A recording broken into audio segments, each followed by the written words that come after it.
Ang mabuting balita ng Panginoon ayon kay San Lucas. Papuri sa iyo, Panginoon. Noong panahong iyon, sinabi ni Jesus, "Kawawa ka, Corazin! Kawawa ka, Betsaida! Sapagkat kung sa Tiro at Sidon ginawa ang mga kababalaghang ginawa rito sa inyo, di sinsanay malaon na silang nagdaramit ng sako at nauupo sa ubo upang ipakilalang sila'y nagsisisi. Sa araw ng paghuhukom, higit na mabigat ang kaparusahan ninyo kaysa kaparusahan ng mga taga-Tiro at taga-Sidon.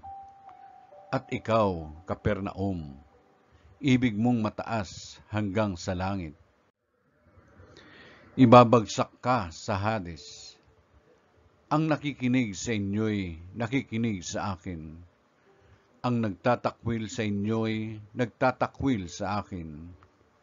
At ang nagtatakwil sa akin ay nagtatakwil sa nagsugo sa akin."